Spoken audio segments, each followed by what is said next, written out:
Elle est douce la grâce de l'Esprit Saint, et infinie la bonté du Seigneur. Nous ne pouvons le décrire avec des mots. L'âme tend vers lui, insatiable, envahie par son amour. Elle a trouvé le repos en lui, et a complètement oublié le monde. Ce n'est pas toujours que le miséricordieux accorde cette grâce à l'âme.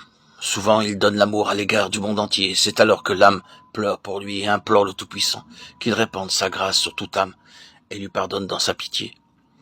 Notre âme désire savoir quelle fut ta vie avec le Seigneur sur la terre.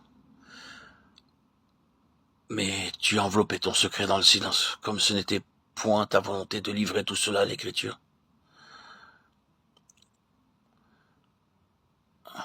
Tout jeune, novice, je priai un jour, et la prière de Jésus fit irruption dans mon cœur. Et voici qu'elle y habite désormais, pour toujours. Un jour j'étais à l'église et j'entendis la prophétie d'Isaïe. Lavez-vous, soyez purs, Isaïe 1,16. Et il me vint la pensée de savoir si la mère de Dieu avait péché, ne serait-ce que par une seule pensée.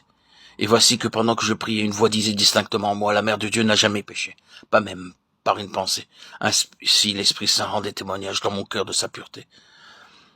Si la vie de la mère de Dieu est, en un certain sens, cachée dans un silence sacré, le Seigneur a cependant fait connaître à l'Église qu'elle embrasse dans son amour le monde entier, que dans l'Esprit Saint, elle voit tous les peuples de la terre et en a pitié. Que les hommes sachent combien est grand l'amour de la toute pure mère de Dieu à l'égard de tous ceux qui sont dans le péché. J'ai expérimenté cela pour ma part. Je ne connaissais pas la mère de Dieu, mais le Saint-Esprit me la fit connaître.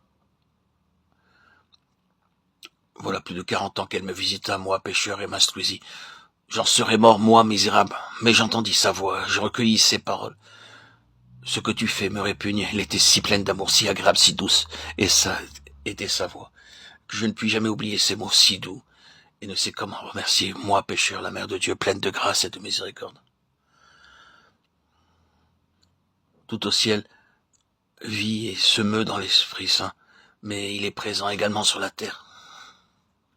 Il est présent dans notre Église. Il vit dans les saints sacrements, dans la Sainte Écriture, dans le cœur des fidèles. Il fait l'union de tous. Et c'est pourquoi les saints nous sont si proches, nous écoutent, si nous les invoquons, et notre âme sent qu'ils intercèdent pour nous. Les saints vivent dans un autre monde, et là, voient la gloire de Dieu. Mais ils voient aussi, dans le même esprit, toute notre vie et nos actions. Ils savent nos souffrances et écoutent nos ferventes prières. L'Esprit Saint leur enseigne l'amour de Dieu durant leur vie terrestre, et celui qui possède cet amour sur la terre entre dans la vie éternelle, et là au ciel l'amour grandit et atteint sa perfection. Et si ici-bas l'amour ne peut oublier son frère, comment plus les saints se souviendront-ils de nous et prieront-ils pour nous?